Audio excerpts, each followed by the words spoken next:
Bienvenidos a todos, soy la nutricionista Claudia King y este es un programa más de CAM en Casa, donde queremos lograr una vida activa y saludable. Este es el taller de consejería nutricional Comiendo Sano para un Cuerpo Sano. Y esta es nuestra sesión 7 denominada El azúcar, el enemigo silencioso. Y en realidad ustedes quizás se preguntarán, pero si la nutricionista nos dice siempre y nos recalca y nos repite que la alimentación debe ser variada. Sí, en realidad debe ser variada y debemos consumir todos los alimentos que nos brinden nutrientes, ¿sí?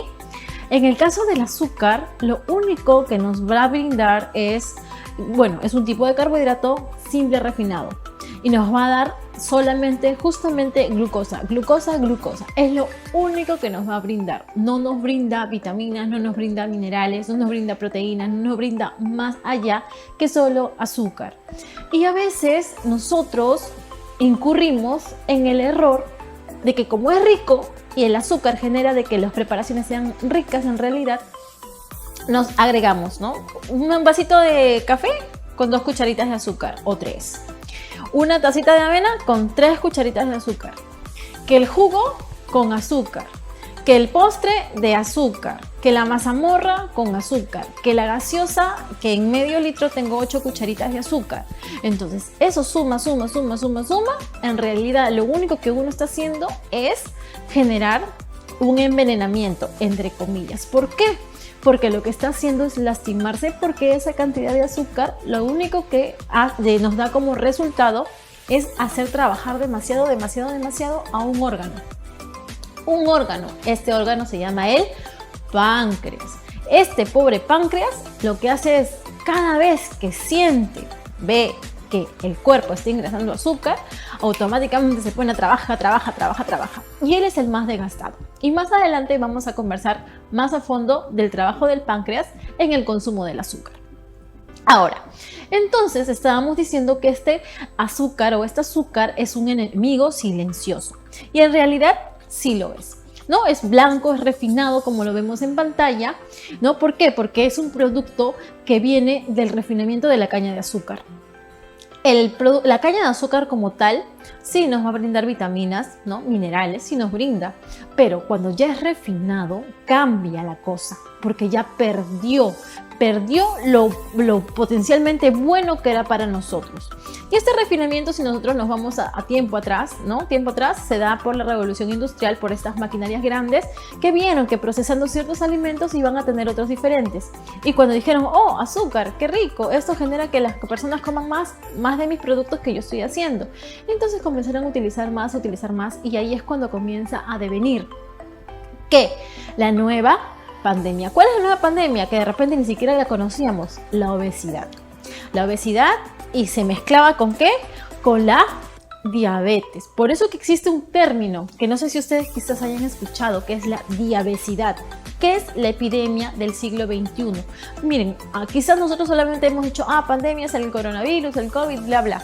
Pero en realidad nosotros tenemos una pandemia desde hace mucho, que es esta diabesidad, que es la mezcla de la obesidad con nuestra diabetes o con nuestra prediabetes. Y justamente todo esto que yo estoy hablándoles se relaciona con el excesivo trabajo del páncreas, se relaciona con la excesiva ingesta de azúcar, básicamente azúcares o alimentos que nos vayan a brindar dentro de su metabolismo, dentro de la ingesta del alimento, la partición, la digestión, que haya mucha cantidad de azúcar para ser absorbido dentro de nuestro intestino. Es por eso que nosotros tenemos ahora esta enfermedad, que de repente la tenemos, no lo sabemos. Sí, de repente estamos un poquito gorditos, un poquito llenitos, pero no sabemos si en realidad nuestros valores de glucosa cómo están, nuestros valores, ¿no?, de hemoglobina glicosilada cómo están, que son marcadores que nos indican en realidad si es que por el tiempo, si es porque por nuestra mala alimentación o inadecuada alimentación tenemos ya alteraciones a ese nivel. Ahora, básicamente la diabesidad son personas obesas, ¿no?, que tienen una diabetes llamada tipo 2. Y esta se originó básicamente, 1, por el exceso de ingesta de alimentos en general, y 2, por el exceso de ingesta básicamente de productos con mucha cantidad de azúcar o que generan en el organismo la misma respuesta al exceso de azúcar. A estos alimentos se le denominan alimentos con un alto índice glicémico.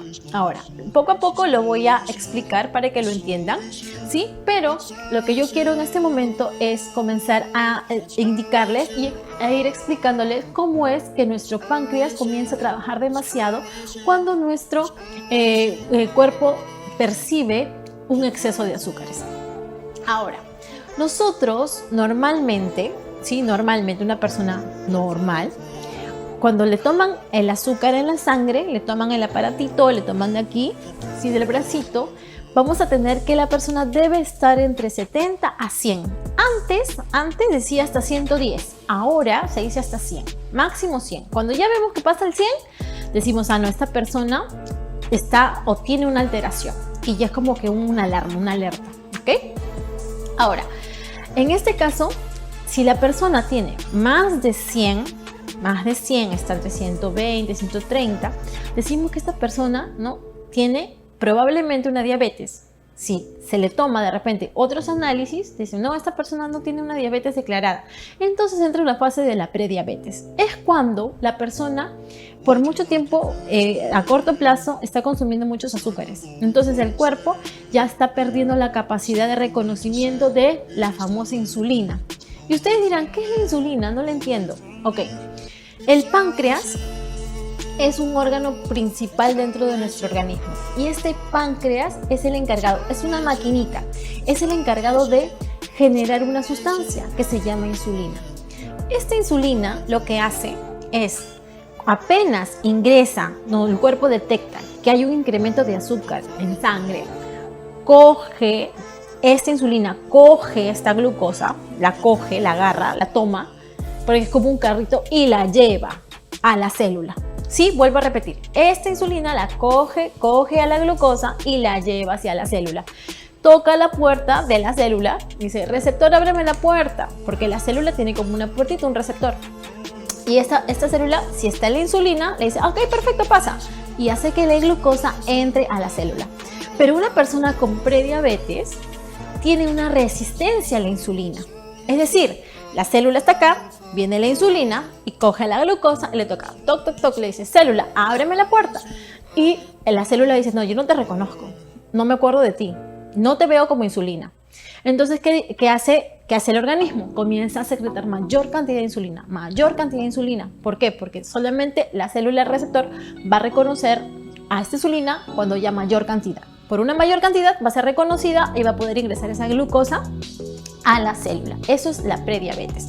Y esto es generado ¿por qué? Por la obesidad y por el exceso del consumo de azúcares. Así, definitivamente. ¿Ok? Ahora, si esta prediabetes sigue en el tiempo, sigue en el tiempo, ¿qué es lo que vamos a tener? Que en realidad, como el páncreas tuvo que, ¿se acuerdan, no? Cuando la célula no reconocía la insulina, le decía, necesito más. Entonces, el páncreas comenzaba a secretar más. Comenzaba a generar más insulina. Entonces, cada vez que uno consumía el azúcar, como la persona seguía comiendo y consumiendo azúcar, el páncreas secretaba como mares y lagunas de insulina. ¿Y qué pasa cuando una persona trabaja mucho? Se agota, ¿sí o no? Se cansa. Cuando le dicen como que esfuérzate más, haz sobretiempo, se sobreesfuerza, ¿no? Es lo mismo que pasa con este páncreas en una persona que tiene resistencia a la insulina. Se va agotando, se va cansando porque tiene que comenzar a producir mucho más. Entonces este páncreas, exactamente la célula que produce la insulina, se llama la célula beta. Esta célula beta se cansa, se agota y dice ya no voy a producir casi nada, ya no quiero porque estoy cansado en realidad. Entonces esta célula beta prácticamente produce muy pocas cantidades a casi nada de insulina. Y es ahí cuando el organismo ya no tiene cómo ingresar la glucosa. Entonces ya hay insuficiencia de insulina y hay demasiada cantidad de azúcar en sangre. A esto se le denomina ya una diabetes. Cuando el paciente tiene más de 140 de glucosa o cuando le hacen sus tolerancias de test oral a la glucosa y ven, ¿no?, que dentro de las horas, dentro del tiempo que se le hace la evaluación hay una alteración de glucosa, o cuando se le toma una pruebita que se llama hemoglobina glicosilada, ¿sí?, que es la unión de la hemoglobina, con la glucosa, ¿no? Y esto nos da una historia de 3 meses de cómo está la glucosa en sangre, y esto está, ¿no? Entre 7, 7.5, más de 8, ya, la persona es una persona diabética, ¿sí? Entonces, cuando ya la persona es declarada un paciente con diabetes, obviamente y definitivamente consumir el azúcar para él va a ser un veneno. ¿Por qué? Porque se agotó, casi hay una inexistencia de insulina. Entonces, si la persona no tiene cómo ingresar el azúcar en la célula, va a consumir azúcar, uy, ¿qué va a pasar? En la sangre va a haber demasiada cantidad de azúcar. ¿Y qué va a pasar ahí? Bueno, justamente actúa como enemigo, porque lo que va a generar es que la persona tienda a tener tres afecciones adicionales. Una de ellas, que es la ceguera, ¿no? Que es quedarse, el glóbulo ocular no tiene células. Estas células o retinocitos, ¿sí? Van a perder la capacidad de su actividad, porque esta glucosa va a ingresar y estas células, ¡pum!, se van a romper y se van a destruir. Va a haber una disminución de estos retinocitos y vamos a tener la ceguera diabética. Por otro lado, vamos a tener fallas a nivel renal, es decir, de los riñones, llamada la nefropatía diabética. ¿Por qué? Porque las células principales de nuestros riñones, que se llaman nefronas también, como ellos no necesitan insulina para ingresar a la glucosa, vamos a tener demasiada glucosa en sangre y la glucosa pasa, ingresa y ¡pum!, también las nefronas se van a destruir y va a haber una disminución de nefronas, y también vamos a tener en el tiempo una nefropatía diabética, porque ya estos riñones no van a tener la capacidad de realizar sus actividades normales. Y lo tercero es la famosa neuropatía diabética, ¿no? Que es de repente lo más traumático para un paciente, sí, que básicamente es como la persona, vuelvo a repetir, tiene demasiada cantidad de glucosa en sangre porque no está controlado, porque siguió comiendo mucha cantidad de azúcar. ¿Qué es lo que va a pasar? Este azúcar va a comenzar a ingresar, ¿no? Porque tampoco la neurona necesita la insulina.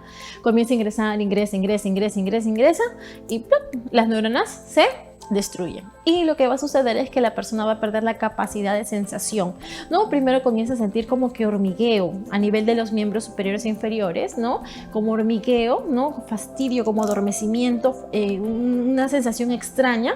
Y luego vamos a tener que este paciente va a perder la capacidad de tener las sensaciones. Entonces, imaginemos, ¿no? Este paciente se hizo un pequeño corte en el pie, o tiene una pequeña herida, y bueno, no la va a detectar esta herida, y esto va a comenzar, pues, ¿no?, a tener una degradación, una necrosis, y luego como hay una descompensación, no hay una regulación de la glucosa, no hay una buena cicatrización, y esto genera que se necrose y luego tengan que ir amputando al paciente. Entonces, sí, como podemos ver, el azúcar en general actúa como un enemigo, porque lo que va a generar es que el paciente tienda a maltratar su salud, tienda a no tener una buena calidad de vida. En primer lugar, lo que nos va a generar es tener ese tipo de enfermedades. Y en segundo lugar, cuando ya están las enfermedades estas como la diabetes, vamos a tener que no va a ayudar a mejorar el tratamiento. Es por eso que el consumo de azúcares, en sí, el azúcar no es adecuado. Ni ningún alimento que tenga la misma actividad que el azúcar. Entonces ustedes me pueden decir, usted me habla del azúcar normal. ¿Y la miel? Bueno, acá hay otra cosita. Yo les digo, el azúcar y los alimentos que tengan la misma capacidad que este azúcar. La miel, si bien es cierto, es un alimento natural, sí, es natural. Ya, pero hay una cosa. La miel, cuando yo la voy a consumir, va a tener la misma capacidad, igualita, la misma capacidad que el azúcar de incrementar la glucosa en sangre. Y el arroz también. Si yo voy a dar el arroz en gran cantidad, lo que voy a generar es que esta persona también coma y automáticamente el azúcar, ¡pum!, se dispara en sangre. Entonces, ¿por qué? Porque a estos alimentos se le denominan alimentos con índice glicémico elevado. Luego vamos a ver un poquito más de estos alimentos y también vamos a conocer cuáles son las preparaciones que tienen índice glicémico elevado. Ahora, acá por ejemplo tenemos una tablita. Esa tablita justamente es de los índices glicémicos. ¿Qué es el índice glicémico? El índice glicémico es la capacidad del alimento para incrementar la glucosa en nuestra sangre. Eso es, la capacidad que tiene el alimento para incrementar la glucosa en nuestra sangre. Pero eso también va a depender ¿de qué? Va a depender de la cantidad de ingesta que yo voy a consumir de alimento. Por ejemplo, si yo consumo, yo tengo acá que la pera tiene un bajo índice glicémico. Ya, la pera, perfecto. Pero ¿cuánto? En una porción de pera. Es decir, una pera pequeña. Si yo, por ejemplo, yo como 2 peras pequeñas, esa cantidad va a ser de que su índice glicémico no sea bajo, sino que sea medio. ¿Me dejo entender? Quiere decir de que también esto va a depender de la cantidad. Si yo me como medio plátano de isla, ojo, medio plátano de isla, y yo tengo pacientes diabéticos a las que les doy plátano y no tienen problemas con su glucosa, porque les doy medio plátano pequeño. Ahí no hay ningún problema y lo acompaño con alguna fibra. Ahora, ¿qué pasa si el paciente come más? Si se le encanta el plátano y dice, ay, yo quiero comer plátano y me como 2 plátanos. Ahí es el problema, porque en ese momento, cuando incrementan la cantidad, es cuando va a cambiar de índice glicémico bajo a alto o medio a alto. A eso se denomina la carga glicémica. La carga glicémica básicamente es la cantidad del alimento en conjunto con el índice glicémico. Entonces, yo puedo tener un alimento con muy bajo índice glicémico, pero si yo como mucho de ese alimento, ya lo vuelvo malo, lo vuelvo negativo. ¿Por qué? Porque aumentó su carga glicémica. Y ahora, como ustedes pueden observar también en ese gráfico, es muy distinto y muy diferente hablar de alimentos ricos de agua o de bajas calorías que alimentos ricos o con alto índice glicémico. Un claro ejemplo es la sandía. La sandía, ojo, la sandía es un alimento de alto índice glicémico. ¿Sí? Esta sandía puede ser de bajas calorías porque muchas personas la utilizan porque quieren bajar de peso, y para bajar de peso tenemos que consumir alimentos que sean hipocalóricos, es decir, de bajas calorías, y tiene bastante agua, se consume mucho en verano. Pero eso no quiere decir que su glucosa sea baja, que nos genere una baja de glucosa, no, más bien esta sandía lo que va a generar es que nuestra glucosa se incremente. Acá podemos ver también dentro de la lista de los altos índices glicémicos al plátano de seda. El plátano de seda tiene un poquito más de índice glicémico, sí, que el plátano de isla. El plátano de isla sí podemos incluirlo dentro de una alimentación para diabético. O el plátano de seda, pero en pequeñas cantidades, de repente una rodajita, ¿no? Como para decorar una porción de fruta.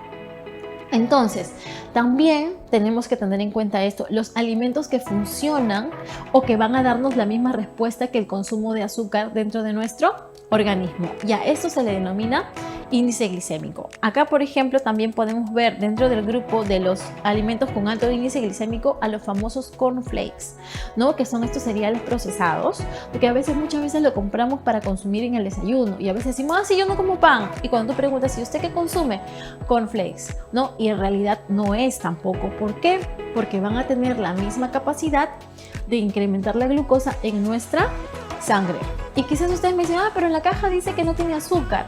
Es que no importa lo que dice en la caja, sino que la mezcla de productos con que hacen este tipo de cornflakes tienden a generar esa capacidad. Es lo mismo que sucede con las bebidas gaseosas, con estas bebidas gaseosas dietéticas, ¿no? Las light. En realidad estas bebidas gaseosas no tienen azúcar, no tienen nada de azúcar. Es verdad, porque respetan lo que dice en su etiqueta, dicen 0 azúcares, es cierto. Pero la mezcla de edulcorantes con los preservantes, los aditivos, hacen que cuando usted bebe la gaseosa esta dietética, su glucosa se dispare como si estuviera consumiendo azúcar. Entonces, no solamente es el azúcar como tal, sino los alimentos que van a generar un incremento del índice glicémico. Y es algo similar lo que sucede con preparaciones, ¿no? Preparaciones que están desaconsejadas a personas que tienen problemas con el azúcar, como las personas diabéticas, ¿no? Es básicamente que tenemos las papas fritas. Las papas fritas tienen un índice glicémico elevado, muy elevado. Tenemos a los jugos. Por eso que el paciente diabético no debe consumir jugo, paciente prediabético no debe consumir jugos, paciente en obesidad no debe consumir jugos. Porque el paciente con obesidad tiene el mismo mecanismo, está en rumbo a ser diabético. ¿Por qué? Porque como consume mucha cantidad de comida, el páncreas comienza a trabajar más y en el tiempo puede generar un agotamiento. Es por eso justamente y básicamente que este paciente obeso, prediabético o diabético no debe consumir jugos. Y es algo que a veces dice, pero yo no le echo azúcar. Es que no importa que no le coloquen azúcar. Basta que ya sea jugo. Este jugo perdió fibra.